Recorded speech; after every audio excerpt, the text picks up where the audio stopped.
Assalamualaikum warahmatullahi wabarakatuh. Innal hamdalillah nahmaduhu wa nasta'inuhu wa nastaghfiruh wa na'udzu billahi min syururi anfusina wa min sayyiati a'malina.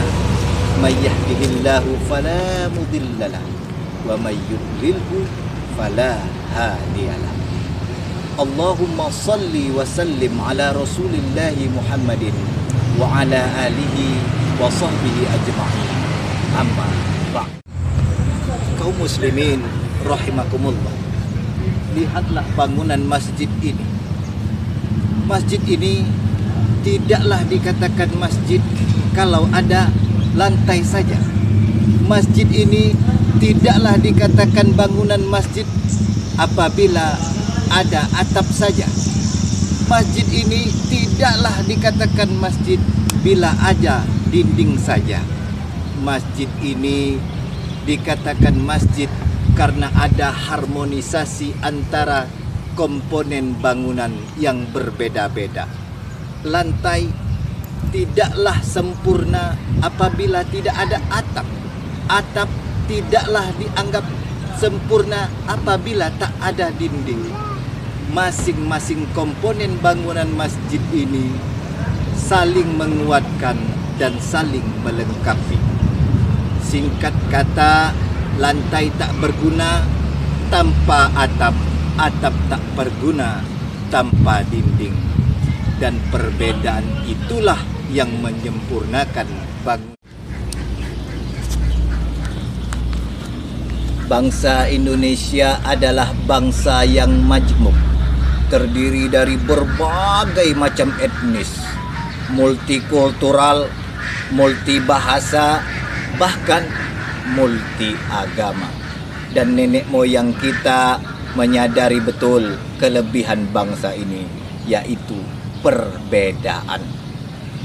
Masih pada masa penjajahan, mereka telah melahirkan sumpah yang dikenal dengan Sumpah Pemuda yang lahir pada tanggal 28 Oktober 1928.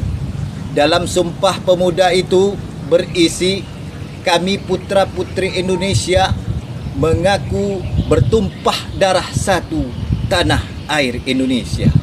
Kami putra-putri Indonesia mengaku berbangsa satu bangsa Indonesia.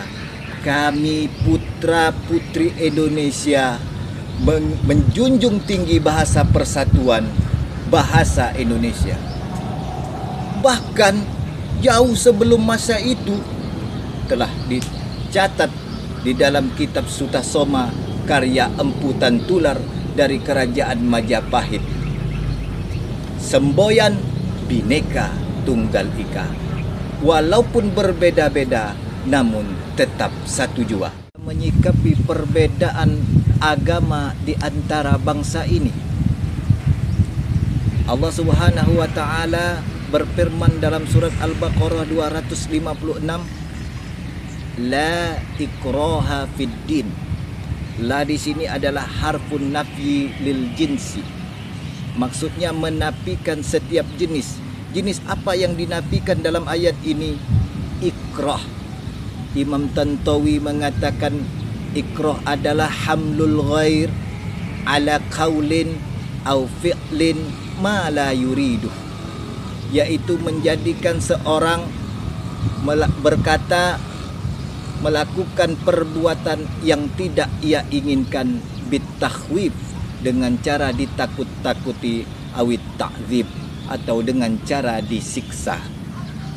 Maka Imam Tantawi menjelaskan maksud dari ayat ini, la ikraha fid din, berarti bahwa Islam tidak mengajarkan pemaksaan kepada orang lain untuk masuk ke dalam agama Islam.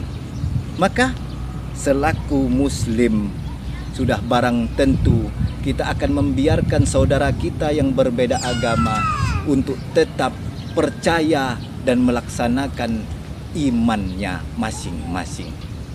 Kaum muslimin rahimakumullah. Lalu selain membiarkan orang lain untuk tetap beriman sesuai dengan imannya, apa yang harus kita lakukan?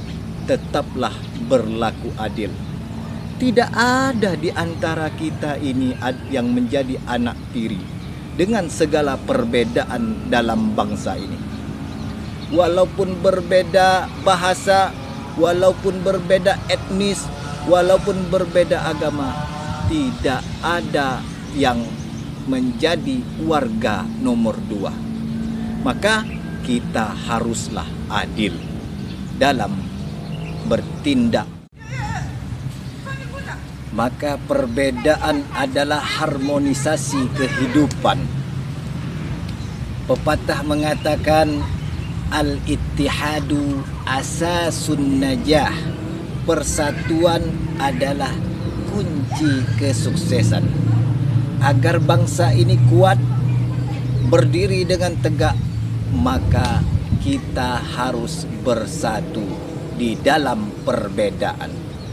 Mengenai harmonisasi perbedaan, kita tidak perlu jauh belajar dari mana. Kita lihat tubuh kita saja. Lihatlah tangan berbeda dengan kaki.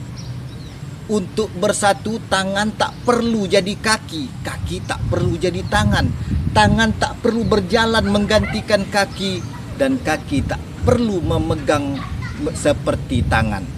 Cukuplah biarkan tangan bergerak memegang apa yang kita butuhkan, dan kaki menopang tubuh kita tegak berdiri, membawa kita berjalan ke mana saja. Begitu pula dalam perbedaan ini. Orang Sunda tak perlu jadi orang Jawa, orang Jawa tak perlu jadi orang Bugis, orang Bugis tak perlu menjadi orang Papua. Biarlah kita berbeda, namun dengan tujuan yang sama, agar Indonesia tetap jaya. Demikianlah, wabillahi taufiq wal hidayah. Wassalamualaikum warahmatullahi wabarakatuh. Salam presisi.